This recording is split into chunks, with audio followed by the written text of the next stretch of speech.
Good morning, everybody. Welcome to World Book Day. Hope you're having a fantastic day. Hope you get a chance to read lots of books today, lots of stories, listen to stories, share your stories with your families.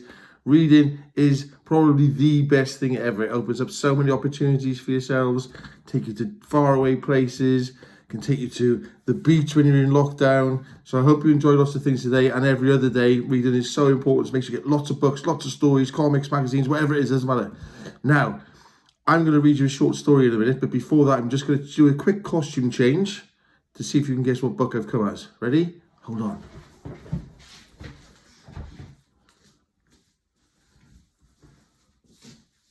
Still here, still here, still here, still here.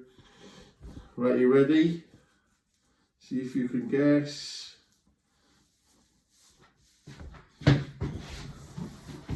What have I come as? Any ideas? I'm going to read the story and then see if you can guess at the end. The story I'm going to read today is called The Trolls by Julia Donaldson. The Troll. There was once a troll who lived under a bridge. That's where trolls are supposed to live. Meanwhile, far out at sea, there were some pirates who lived in a ship. That's where pirates are supposed to live. Trolls are supposed to eat goats, but no goats ever came trip-trapping over this troll's little bridge, so he ate fish instead. But one morning he heard a faint noise on his bridge. Up he popped, and he said what trolls are supposed to say, which is, "Who's that trip-trapping over my bridge?" "I'm not trip-trapping, I'm scuttling," said a tiny black creature, "and I'm a spider." "Oh, bother, I thought you were a goat," said the troll. "No, goats have fur," said the spider. "Never mind, I'll eat you anyway," said the troll. "You'll make a nice change from fish." This little spider.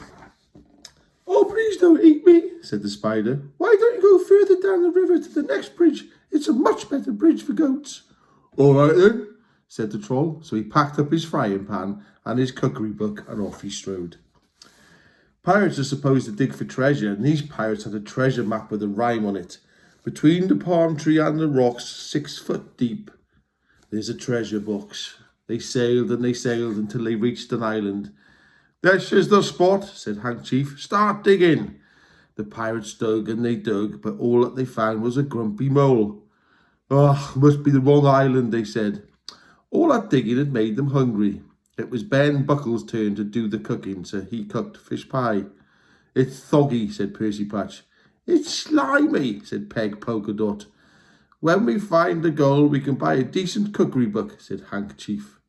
And they set sail again. The troll was sitting under his new middling-sized bridge, reading his cookery book. Suddenly he heard a sound above his head. Up he popped. "Who's that trip-tropping over my bridge?" he roared. "I'm not trip-trapping, I'm pattering," said a furry creature, "and I'm a mouse." "Oh, bother, I thought you were a goat," said the troll. "No, goats have longer ears," said the mouse. "Never mind, I'll eat you anyway," said the troll. "I'm getting sick of fish." "Oh, please don't eat me," said the mouse. "Why don't you go down to the next bridge? There are goats trip-trapping over that one all the time." "Very well," said the troll, and he packed up his things again and off he strode. Meanwhile, the pirates had discovered another island. They dug and they dug, but all that they found was a rusty old bucket with a crab in it. "It's the wrong island again," they said. That night Percy Patch did the cooking. He cooked fish soup. "It's bony," said Ben Buckle. "It's briny," said Peg Polka Dot. "If only we could find the gold, we could pay for a proper cook," said Handkerchief. The troll was frying fish under his new big bridge when he heard a sound above his head. Up he popped. "Who's that trip-trapping over my bridge?" he bellowed. "I'm not trip-trapping, I'm lolloping," said a creature with long ears. "And I'm a rabbit." "Oh, bother, I thought you were a goat," said the troll. "No, goats have hooves," said the rabbit. "Never mind, I'll eat you anyway. Anything's better than fish." "Oh, please don't eat me," said the rabbit. "Why don't you walk down to the next bridge? There are herds of goats trip-trapping over that one." "Are you sure?" asked the troll. Once again, he packed up and off he strode. Meanwhile, the pirates were digging on a new island. They dug and they dug, but all that they found was an old Wellington boot with a nest of centipedes in it. We'll never find the right island, they said. That night, it was Peg Polkadot's turn to do the cooking. She cooked fish cakes. They're sticky, said Ben Buckle. No, sandy, said Percy Patch. Hank Chief said nothing. He was too busy being sick over the side of the ship. The Troll's river grew wider and wider. Then it stopped being a river. So you can see that. As it flowed into the sea, the Troll found himself on a sandy beach. There isn't another bridge, he said. The rabbit was tricking me. But then he spotted some hoof prints in the sand. A goat at last, he cried. He looked around, but he couldn't see any goats. Never mind, it'll probably be back tomorrow, he said. The troll followed the hoof prints. You see the hoof prints? He's following the hoof prints to see. They led him to a spot between a tall palm tree and two big rocks. I know, he thought. I'll dig a pit. Then tomorrow the goat will fall into it and I can eat it. The troll dug and dug with his frying pan.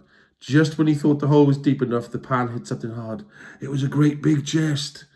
Perfect, said the troll. I can hide in here and keep warm. Then when the goat falls into the hole, I'll open the lid and pop up. He lifted the lid. The chest was full of round gold things. These are no use to me, he said, and he threw them all into the sea. Then he climbed into the chest and lay down. Tomorrow I can have goat for breakfast instead of fish, he thought as he drifted off to sleep. It's the treasure chest.